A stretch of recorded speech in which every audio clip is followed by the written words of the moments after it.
Hello and welcome back to my channel concepts and compounds. तो अभी हम लोग स्टार्ट करेंगे अपने क्लास 10th केमिस्ट्री की सीरीज को, जिसमें हमने लास्ट के प्रीवियस 3 वीडियोस में हमने carbon and its compound chapter के कुछ टॉपिक्स को कंप्लीट कर लिया है ऑलरेडी। अगर आपने वो 3 वीडियोस नहीं देखे हैं तो please make sure that you completed those 3 videos before watching this video.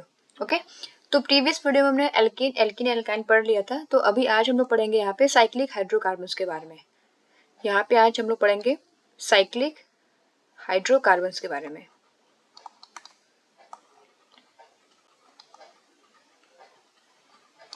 तो सबसे पहले हमें ये देखना है कि साइक्लिक हाइड्रोकार्बन्स क्या होते हैं। अभी हाइड्रोकार्बन्स के बारे में तो पता चल गया था, लास्ट वीडियो में हमने देखा था हाइड्रोकार्बन्स क्या होते हैं।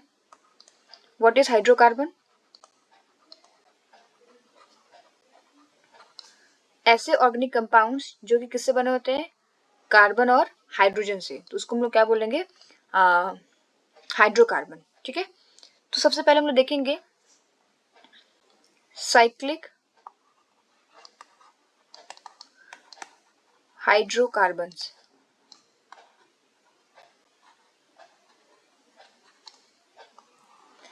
As the name suggest, cyclic यानी कि जो हमारा स्ट्रक्चर होगा दैट विल नॉट ओपन, है ना, वो ओपन नहीं होगा, वो कैसा होगा? साइक्लिक फॉर्म में होगा, क्लोज फॉर्म में होगा। जैसे कि आप इस स्ट्रक्चर इस तरीके से ड्रॉ करो। अब ये स्ट्रक्चर क्या है? कहीं से ओपन नहीं है ना, ये सारे क्या है? पूरे क्लोज्ड स्ट्रक्चर फॉर्म में है। क्या है आपका? क्लोज्ड है। ठीक है, और ये सैचुरेटेड भी है। तो प्रीवियस वीडियो में हमने देखा था सैचुरेटेड और अनसैचुरेटेड का मतलब क्या था। सैचुरेटेड जो थे उसमें क्या था? सिर्फ और सिर्फ सिंगल बॉन्ड थे। तो यहाँ पे सब क्या है? सिंगल सिंगल बॉन्ड ही है। अगर इसको हम लोग कार्बन और हाइड्रोजन के फॉर्म में ओपन करके लिखें तो ये कार्बन, यहाँ भी कार्बन है, this carbon and this carbon. Okay, तो कार्बन कार्बन के बीच में क्या हो गया? सिंगल सिंगल बॉन्ड हो गए। तो ये क्या हो जाएगा? सैचुरेटेड। ओके, सैचुरेटेड है ये। अगर यहाँ पे हम डबल बॉन्ड प्लेस कर देंगे तो ये कन्वर्ट हो जाएगा आपका अनसैचुरेटेड में। तो एज वी नो कि कार्बन की जो वैलेंसी होती है क्या होती है? 4 होती है। मतलब कार्बन क्या है? टेट्रावैलेंट है। तो कार्बन हमेशा 4 बॉन्ड बनाएगा। तो यहाँ पे इस कार्बन ने ऑलरेडी 2 बॉन्ड्स बना लिए, तो अभी ये 2 बॉन्ड्स और बनाएगा हाइड्रोजन के साथ। लाइकवाइज ये कार्बन भी ऑलरेडी 2 बॉन्ड्स बना चुका है। तो इस तरीके से जितने भी कार्बन है आपके, वो सारे के सारे 2 बॉन्ड्स ऑलरेडी बना हुआ है, और ये 2 और हाइड्रोजन के साथ बॉन्ड बनाएगा। ओके, ये इस स्ट्रक्चर को हम लोग क्या बोलते हैं? Cyclohexane. This is our cyclohexane, और इसका फॉर्मूला क्या हो जाएगा? C6H12। कार्बन कितने इसमें? कार्बन देखो आप तो कितने इसमें? कार्बन है आपके 6। 1 2 3 4 5 6 6 कार्बन हो गए। Hydrogen 1 2 3 4 5 6 7 8 9 10 11 and 12। तो फॉर्मूला क्या बन जाएगा? C6H12। इस कंपाउंड को हम लोग क्या बोलते हैं? साइक्लोहेक्सेन। ओके, तो ये था एग्जाम्पल सैचुरेटेड का। एक एग्जाम्पल हम लोग देखते हैं अनसैचुरेटेड का। अनसैचुरेटेड, तो अनसैचुरेटेड में सबसे कॉमन एग्जाम्पल है बेंजीन, लाइक दिस। तो अगर इसको फिर से आप अगर ओपन करके लिखोगे तो यहाँ पे लोग कार्बन लगा देंगे। अभी यहाँ पे डबल बॉन्डेड है। ये आपका एग्जाम्पल है किसका? अनसैचुरेटेड का। Unsaturated hydrocarbons. ओके, तो इसमें हमने देखा है क्या है? कार्बन कार्बन के बीच में डबल बॉन्डेड है। तो अब हर कार्बन के पास जो नंबर ऑफ हाइड्रोजन्स होंगे वो चेंज हो जाएंगे। ये कार्बन ऑलरेडी 3 बॉन्ड बना चुका है, तो यहाँ पे क्या आएगा? एक हाइड्रोजन आएगा। ठीक है, like this carbon also, here also. जितने भी 6 कार्बन है सभी ने 3 बॉन्ड ऑलरेडी बना रखा है, तो अब उसको रिक्वायरमेंट क्या है? सिर्फ एक एक हाइड्रोजन की। तो यहाँ से फॉर्मूला क्या बना लोगे? C6H6, और इसको हम लोग बोलते हैं बेटा बेंजीन। ठीक है, तो दोनों डिफरेंस समझ में आया।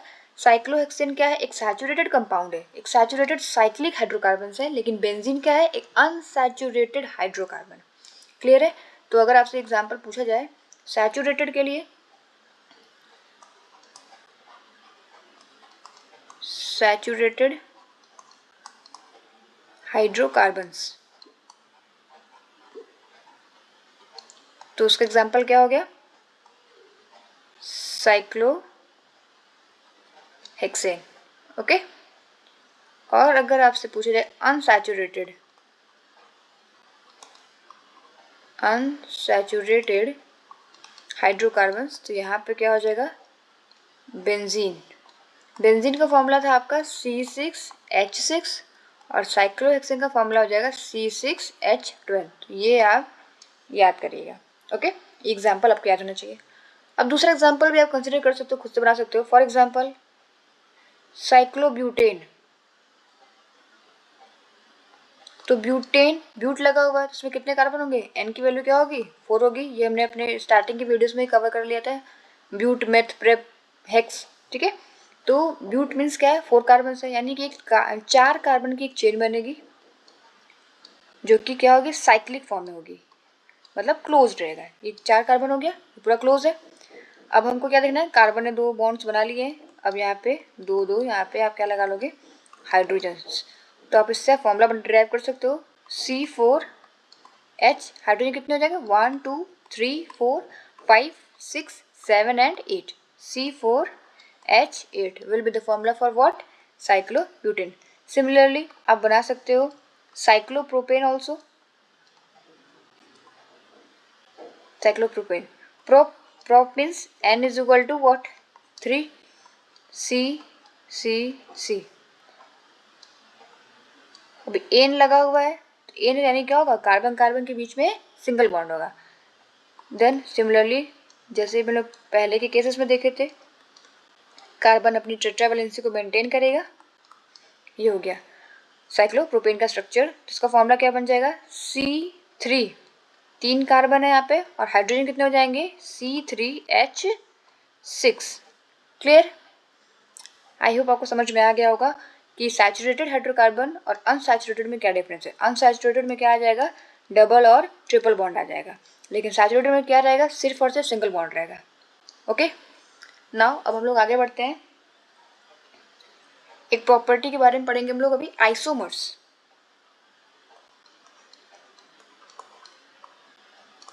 आइसोमर्स, तो सबसे पहले देखिए आइसोमर्स क्या होते हैं। आइसोमर्स का डेफिनेशन क्या है, the organic compound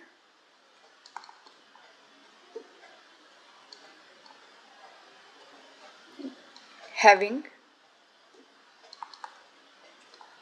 the same molecular formula but different structures, जिनका मॉलिक्यूलर फॉर्मूला तो सेम होगा लेकिन स्ट्रक्चर में क्या होगा, वेरिएशंस देखने को मिलेगा। तो ऐसे हाइड्रोकार्बन्स को, ऐसे कार्बन एंड हाइड्रोजन के जो कंपाउंड्स आपको मिलेंगे, ऐसे ऑर्गेनिक कंपाउंड्स को आप क्या बोलोगे, आइसोमर्स बोलोगे। ओके, तो एक एग्जांपल से लेके हम लोग समझते हैं इसको क्या करना है इसमें। तो सबसे पहले एग्जांपल हमारा हो जाएगा butane. Butane, for example butane. अब आई थिंक अगर आपने प्रीवियस के तीनों वीडियोस देखे हैं तो आप इसका फॉर्मूला इजीली बना सकते हो, बिल्कुल ही आसान इसका फॉर्मूला बनाना। कैसे बनाओगे, इसमें क्या लगा हुआ बेटा, ब्यूट लगा, तो ब्यूट के केस में एन की वैल्यू क्या हो जाएगी, 4 हो जाएगी, है ना। और लास्ट में ये क्या है आपके पास, एन, एन यानी एल्केन, और एल्केन क्या है, CnH2n+2। तो इसको आप यहाँ पे क्या करोगे, इस फॉर्मूला को पुट करोगे तो C4H10, यानी जो ब्यूटेन है उसका फॉर्मूला क्या है, C4H10। तो अब हम लोग देखते हैं कि इसी सेम मॉलिक्यूलर फॉर्मूला को हम लोग अलग अलग स्ट्रक्चर्स में ड्रॉ कर सकते हैं। सबसे पहला बेसिक जो स्ट्रक्चर होता है, जितने कार्बन दिए हुए उसको पहले आपको क्या करना है, एक चेन में ज्वाइन कर लेना है। एन लगा हुआ तो सारे कार्बन के बीच में क्या होगा, सिंगल बॉन्ड। ये हो गया आपका नॉर्मल ब्यूटेन। इसको हम लोग बोलेंगे एन ब्यूटेन, नॉर्मल ब्यूटेन, जिसका कि फॉर्मूला क्या था C4H10। ओके, तो कार्बन का नंबर हम लोग असाइन कर लेंगे, इससे आपको आसानी होगी समझने में। Carbon number 1, 2, 3 and 4। ओके, अब हम लोग क्या करेंगे, किसी एक कार्बन को उठा के दूसरे कार्बन पे प्लेस करेंगे, जिससे कि हमें एक नया स्ट्रक्चर डिराइव हो सके। फॉर एग्जाम्पल, अगर आप कार्बन नंबर 4 को, ठीक है, 4 को शिफ्ट कर देते हो किस पे, 2 पे, क्लियर है। अगर कार्बन नंबर 4 शिफ्ट हो जाएगा कहाँ पे, इस कार्बन नंबर 2 पे, तो स्ट्रक्चर क्या बनेगा आपका, ये कार्बन 1, 2, ये 3, और इसी कार्बन नंबर 2 पे हमने क्या लगा दिया है, कार्बन नंबर 4, जो कि हम लोग यहाँ से इसको शिफ्ट किए हैं। तो जब यहाँ से कार्बन शिफ्ट होगा तो ये जो हाइड्रोजन था इसका, वो इस कार्बन को मिल जाएगा, ठीक है, वो शिफ्ट हो जाएगा, हाइड्रोजन ट्रांसफर हो जाएगा वहाँ पे। तो ये आपका यहाँ पे हाइड्रोजन लगा हुआ है, 2 हाइड्रोजन थे यहाँ पे, एक हाइड्रोजन बचा बेटा, क्योंकि यहाँ पे हमने क्या किया, एक मिथाइल को शिफ्ट करा, ये मिथाइल शिफ्ट है यहाँ से कार्बन जो आपका ये मिथाइल है, ये क्या हो गया, यहाँ से शिफ्ट हो गया है। तो ये शिफ्ट हो गया कार्बन नंबर 4, और इसके साथ 3 क्या लगे थे, हाइड्रोजन, और ये क्या हो जाएगा, CH3, ठीक है, क्योंकि यहाँ से जो एक हाइड्रोजन था, जैसे ही मिथाइल यहाँ शिफ्ट करेगा, ये प्रोटॉन क्या करेगा, इस कार्बन के पास शिफ्ट हो जाएगा, इस कार्बन के पास क्या हो जाएगा, शिफ्ट हो जाएगा, क्योंकि अब जैसे ये शिफ्ट करेगा, this carbon will be your terminal carbon now. Okay, तो कार्बन नंबर 1, 2 एंड 3 एंड 4। अब हम लोग देखते हैं कि इसका फॉर्मूला क्या, कुछ डिफरेंस हो गया या सेम वही फॉर्मूला है। तो कार्बन कितने हैं, 1, 2, 3 एंड 4। कार्बन का नंबर हो गया 4, हाइड्रोजन काउंट करिए, 1, 2, 3, 4, 5, 6, 7, 8, 9 एंड 10। तो हाइड्रोजन कितने हो गया, 10, C4H10। तो हमारा फॉर्मूला क्या है, सेम है ना। आपने नॉर्मल ब्यूटेन बनाया तो भी फॉर्मूला हमारा C4H10 था, यहाँ पे आपने एक मिथाइल को शिफ्ट कराया सेकेंड कार्बन पे, then also the formula will be same. तो इसको हम क्या बोलेंगे, ये स्ट्रक्चर का क्या कहलाएगा, इसका नेम हो जाएगा आपका 2 मिथाइल प्रोपेन, 2 मिथाइल प्रोपेन, क्योंकि 3 कार्बन की चेन है, सबसे लॉन्गेस्ट चेन लेते हैं, अब लोग IUPAC सीखेंगे आगे। 3 कार्बन की चेन है तो क्या हो जाएगा, प्रोप। ओके, सारे कार्बन क्या है, सिंगली बॉन्डेड है तो एन, और ये जो मिथाइल ग्रुप है वो किस कार्बन पे लगा हुआ है, सेकंड पे, तो 2 मिथाइल प्रोपेन। ओके, अब ये जो बेटा है एन ब्यूटेन और 2 मिथाइल प्रोपेन, ये क्या है आपके आइसोमर्स है, क्यों, क्योंकि इनका फॉर्मूला क्या है, फॉर्मूला सेम है, C4H10, C4H10, लेकिन स्ट्रक्चर क्या है, डिफरेंट है। तो the organic compounds having same molecular formula but different structure is known as what, isomers. Okay, now अब हम लोग शिफ्ट करेंगे नए टॉपिक पे, that is your homologous series. आपके बोर्ड्स में होमोलॉगस सीरीज से प्रीवियस ईयर में क्वेश्चंस आए हुए हैं। Homologous series,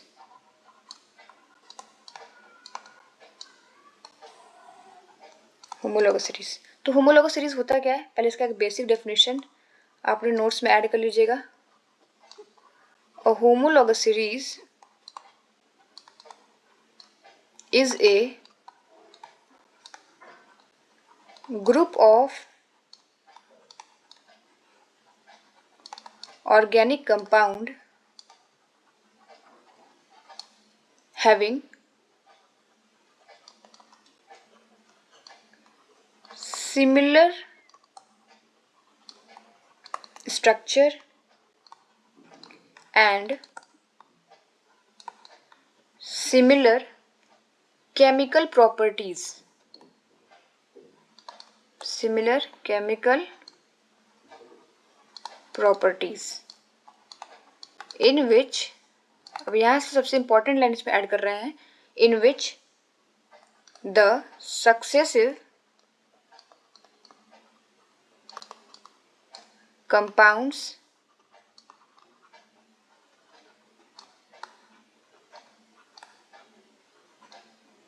differ by CH2 group. Okay, तो होमोलोगस सीरीज क्या होता है? ये एक ऐसा ग्रुप है, ऑर्गेनिक कंपाउंड्स का एक ऐसा ग्रुप है जिसमें कि हमारे पास स्ट्रक्चर सिमिलर है, सिमिलर उनकी केमिकल प्रॉपर्टीज से, सिर्फ जो सक्सेसिव कंपाउंड्स जब आप बनाओगे, अभी कैसे बनाना है वो भी हम सीखेंगे, जब आप सक्सेसिव कंपाउंड्स बनाते चले जाओगे तो वहाँ पर आपको सिर्फ डिफरेंस किस में मिलेगा? डिफरेंस आप देखोगे कि सिर्फ आपको CH2 ग्रुप का डिफरेंस मिल रहा है, यानी कि हर एक आगे सक्सेसिव ग्रुप जब आप बनाओगे तो उसमें एक CH2 ग्रुप क्या हो जाएगा? ऐड हो जाएगा। क्लियर है? तो इसको समझते हैं। तो सबसे पहले हम लोग लेंगे एल्केन का केस, कि एल्केन का हम लोग क्या बनाएंगे? Homologous series. एल्केन का होमोलोगस सीरीज कैसे बनता है? तो प्रीवियस वीडियो में हमने सीखा था, वहाँ पे देखा भी था कि एल्केन के केस में आप बेसिक जो सबसे जो छोटा वैल्यू है एन का, वो क्या हो सकता है? 1 हो सकता है ना? इसका फॉर्मूला क्या था? CnH2n+2। तो यहाँ पे n की वैल्यू 1 रखोगे तो फॉर्मूला क्या हो जाएगा? CH4। ठीक है। अब अगर हम लोग n की वैल्यू 2 रखते हैं तो फॉर्मूला क्या हो जाएगा? C2H6। अगर इसको हम लोग चेक करें, एक और एग्जांपल कंसिडर कर लेते हैं n की वैल्यू 3 से, तो C3H8। ओके। तो अगर हम लोग हर स्टेप में आगे जब बढ़ते हुए यहाँ पे अगर हम डिफरेंस देखें, फॉर एग्जांपल अगर आप C2H6 से CH4 को हटा दे रहे हो तो क्या बचेगा आपके पास?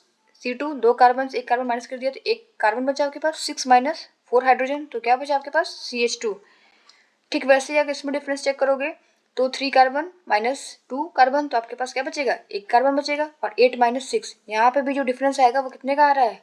CH2 का। और यहाँ पे भी कितने आ रहा है? CH2 डिफरेंस का। यानी कि एक होमोलॉगस सीरीज हम लोग जब भी बनाते हैं n = 1 2 3 जब आप पुट करोगे तो वहाँ पे हमेशा जो डिफरेंस आएगा that will be of CH2। ठीक है, CH2 यूनिट का, CH2 ग्रुप का एक डिफरेंस आएगा सक्सेसिव कंपाउंड्स में। और अगर आपसे मास के बारे में पूछा जाए, एटॉमिक मास, कि कितने एटॉमिक मास का डिफरेंस आता है हर एक सक्सेसिव कंपाउंड्स में होमोलॉगस सीरीज में, तो एटॉमिक मास के या फिर मॉलिकुलर मास कह लो आप, जो मॉलिकुलर मास है उसमें जो डिफरेंस आएगा दैट विल बी CH2 का मास कितना हो जाएगा? 12 + 2 यानी कि 14। ये क्या आएगा? हर एक सक्सेसिव कंपाउंड से जब जाओगे तो आपको क्या मिल रहा है? 14 का इंक्रीमेंट मिल रहा है। 14 मास में जो हमारा क्या हो रहा है? इंक्रीमेंट हो रहा है। ठीक है। तो ऐसे ही अगर आप n की वैल्यू 4 भी निकालोगे तो यहाँ पे जो रखोगे उसमें भी जो डिफरेंस आएगा that will be of CH2 और मास का डिफरेंस कितना हो जाएगा? 14 यूनिट्स का। ठीक है, समझ में आया? तो इस तरीके से हम लोग क्या कर सकते हैं? एल्केन का होमोलॉगस सीरीज बना सकते हैं। सिंपली n की वैल्यू रखना है, 1 2 3 4 रखोगे, वहाँ पे आप फॉर्मूला डिराइव करोगे। ठीक है, ये फॉर्मूला डिराइव करने के बाद आप फिर चेक करोगे कि हर सक्सेसिव कंपाउंड्स में जो डिफरेंस आ रहा है वो कितना है। ठीक है, सक्सेसिव कंपाउंड यानी CH4 है, C2H6 है, C3H8 है, वे n = 4 रख के निकालोगे आप। क्लियर है? तो हर एक सक्सेसिव में क्या आ जाएगा? CH2 का डिफरेंस आएगा और मास में कितना डिफरेंस आएगा? 14 का। क्लियर है?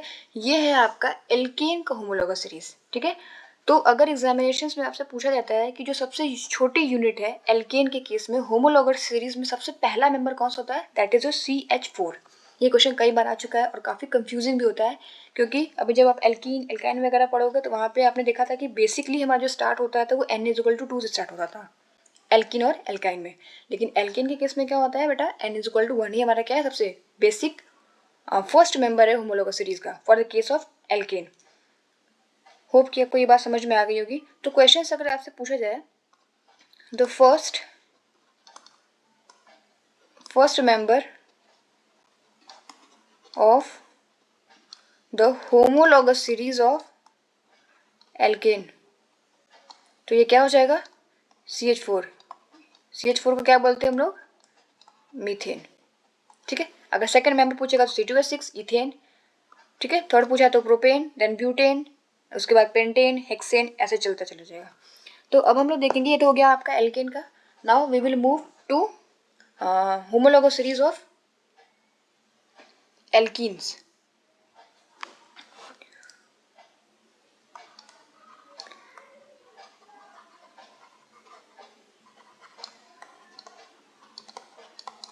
होमोलॉगस सीरीज ऑफ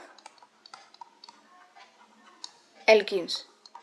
ओके, तो सबसे पहले एल्कीन का जनरल फॉर्मूला क्या है? एल्कीन्स का जनरल फॉर्मूला होता है CnH2n।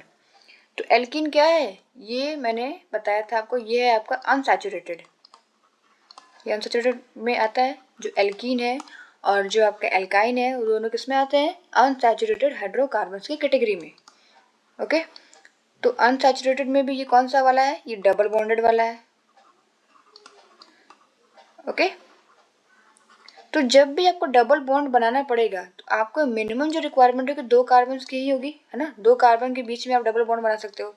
तो बेसिकली यहाँ पे जब हम लोग होमोलॉगस सीरीज ड्रॉ करेंगे, ठीक है, होमोलॉगस जब सीरीज जब ड्रॉ करोगे तो n की वैल्यू कहाँ से स्टार्ट होगी, 2 से, 1 से नहीं, कहाँ से होगी, 2 से। तो फॉर्मूला क्या हो जाएगा, C2H4, n is equal to 3 रखोगे तो C3H6, similarly for n is equal to 4, C4H8, for n is equal to 5, C5H10। बिल्कुल वैसे ही अब हम लोग यहाँ पे भी चेक करेंगे इसको, ठीक है। चेक करने के लिए फिर सेम स्टेप करना है। अगर इसको आप माइनस करो, है ना, सब्ट्रैक्ट करो, तो 3 कार्बन माइनस 2 कार्बन, कितने का डिफरेंस आ गया, 1 कार्बन। 6 माइनस 4 यानी कि 2 हाइड्रोजन, CH2 ग्रुप। ठीक, वैसे यहाँ पे जाओगे सब्ट्रैक्ट करोगे तो कितना आ जाएगा आपका, CH2 ग्रुप। ठीक है, यानी कि हर एक सक्सेसिव कंपाउंड्स में आपको जो डिफरेंस मिल रहा है that is of CH2 unit, और मास भी कितना हो जाएगा यहाँ पे, 14। क्लियर है, आई होप को समझ में आ गया होगा। तो एल्कीन और एल्केन यहाँ पे आपने देख लिया है, तो आप एल्काइंस का होमोलॉगस सीरीज आप बनाने का ट्राई करिएगा। ओके, बहुत ईजी है, बना लोगे आसानी से इसको।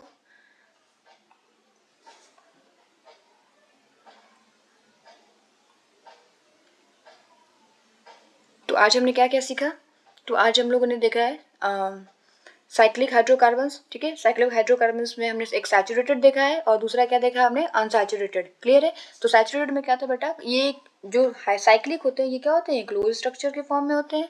सैचुरेटेड का मतलब क्या होगा, उसमें सारे के सारे जो बॉन्ड्स होंगे वो क्या होंगे, सिंगल बॉन्ड होंगे, यानी कार्बन कार्बन के बीच में क्या होगा, सिंगल बॉन्ड होगा। ओके, इसका एक हमने एग्जाम्पल देखा है क्या, साइक्लोहेक्सेन, इसका फॉर्मूला क्या था, C6H12। ठीक वैसे ही हमने एक अनसैचुरेटेड का एग्जाम्पल देखा है, ये क्या है आपका, बेंजीन। तो बेंजीन अनसैचुरेटेड है, तो इसमें क्या आ गया आपका, एक डबल बॉन्ड आ गया है। तो डबल बॉन्डेड स्ट्रक्चर में एक आपका एग्जांपल है C6H6, दैट इज बेंजीन। ठीक है, तो वैसे ही उसी बेसिस पे आप साइक्लोब्यूटेन, साइक्लोप्रोपेन, साइक्लोहेक्सेन, साइक्लोऑक्टेन कुछ भी बना सकते हो। बस आपको ये डिराइव करने आना चाहिए कि फॉर्मूला, है ना, ब्यूटेन प्रोपेन जो हम लोग प्रीवियस वीडियो में सीख चुके हैं, अगर वो चीज़ें आप अच्छे से सीख लिए हो तो ये लेक्चर पूरा आपके लिए बहुत ईजी होने वाला है। साइक्लो अगर लगा है तो बिल्कुल ओपन नहीं रहेगा, वो कैसा रहेगा, क्लोज रहेगा। ये देखिए जैसे क्या है, ये पूरा क्लोज स्ट्रक्चर है। उसके बाद हमने देखा बेटा आइसोमर्स। तो आइसोमर्स क्या होते हैं, ऐसे कंपाउंड्स, ऐसे ऑर्गेनिक कंपाउंड्स जिनका मॉलिक्यूलर फॉर्मूला सेम होता है लेकिन स्ट्रक्चर में क्या होता है, डिफरेंस होता है।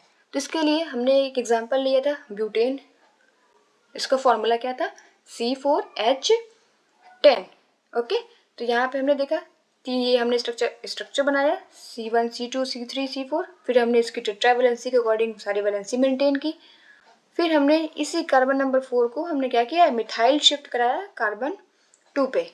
क्लियर, यहाँ पे हमने क्या किया था, C4 को शिफ्ट कराया था किस पे, C2 पे। तो हमें एक नया स्ट्रक्चर मिला जो कि क्या था आपका 2 मिथाइल प्रोपेन। अब इसमें इससे ज़्यादा कोई पॉसिबिलिटी है ही नहीं, आप इससे ज़्यादा कोई नया स्ट्रक्चर बना नहीं सकते। आप अगर कोई स्ट्रक्चर बनाने में जाओगे तो वो रिपीटेड होगा, सेम स्ट्रक्चर को मिलेगा। तो हमको ध्यान देना है कि आइसोमर्स में जब भी आप कोई मिथाइल शिफ्ट करा रहे हो, मेक श्योर कि आपको एक नया स्ट्रक्चर ही मिलना चाहिए। ओके, नेक्स्ट आपका टॉपिक है बेटा होमोलॉगस सीरीज, है ना। होमोलॉगस सीरीज क्या होते हैं, ये एक ग्रुप है ऑर्गेनिक कंपाउंड्स का जिनका जो स्ट्रक्चर है वो सिमिलर होगा और उनकी जो प्रॉपर्टीज़ होगी, केमिकल प्रॉपर्टीज़, वो क्या होंगी, सेम होंगी। सिर्फ डिफरेंस कहाँ आएगा, डिफरेंस इसमें आएगा कि जो हमारे सक्सेसिव कंपाउंड्स होंगे वो डिफर करेंगे CH2 ग्रुप से। तो सबसे पहले हमने समझा था एल्केन का। तो एल्केन के लिए हमारा जो जनरल फॉर्मूला है दैट इज CnH2n+2। तो यहाँ पे हम लोग n की वैल्यू 1 2 3 4 रखेंगे। यहाँ से फिर हम लोग क्या करेंगे, सारे फॉर्मूलेस वगैरह डिराइव करोगे। फिर आप जब आप डिफरेंस देखोगे तो हर एक सक्सेसिव कंपाउंड पे डिफरेंस आ रहा है that is of CH2 group, और जो मास का डिफरेंस आ रहा है that is of 14 units. Okay, तो सबसे पहला मेंबर जो है एल्केन का वो क्या हो जाएगा, मीथेन। ये था एल्केन का। ऐसे ही आप first member, second member, third member सब बना सकते हो। Then next is your homologous series of alkenes. Alkene क्या है हमारा, एक अनसैचुरेटेड हाइड्रोकार्बन है जिसका जनरल फॉर्मूला क्या है, CnH2n। ओके, तो एल्कीन में क्या लगता है, डबल बॉन्डेड लगता है, यानी कार्बन कार्बन के बीच में क्या हो गया, डबल बॉन्ड होगा। ठीक है, कार्बन कार्बन के बीच में क्या है, वहाँ पे डबल बॉन्ड है। डबल बॉन्ड होने की वजह से उसको हम लोग क्या बोले, एल्कीन बोले। ठीक है, तो हमने क्या लिया यहाँ पे N=2, तो हमारा फॉर्मूला क्या बनेगा, C2H4 है ना। N=3, formula will B C3H6, N=4, C4H8, N=5, C5H10। तो अब अगर फिर से अगर आप यहाँ पे डिफरेंस देखोगे, निकालोगे, तो दैट इज योर CH2, यहाँ भी CH2 और यहाँ भी CH2। तो हर एक सक्सेसिव कंपाउंड्स में जो यूनिट में डिफरेंस आ रहा है that is of CH2 and mass of 14। तो इसके साथ साथ आप ट्राई करोगे एल्काइंस का, आप खुद बनाओगे। ठीक है, अगर you face any problem then you can ask me freely. तो एल्काइन का भी आप बिल्कुल वैसे ही N=2, एल्काइन में भी आपका N=2 से ही स्टार्ट होगा, नॉट N=1। प्लीज़ इस बात को ध्यान रखिएगा। तो आज के इस लेक्चर को हम लोग यहीं पे स्टॉप करते हैं, क्योंकि हमारा ये जो आपका होमोलॉगस सीरीज वाला टॉपिक था ये फिनिश हो गया है।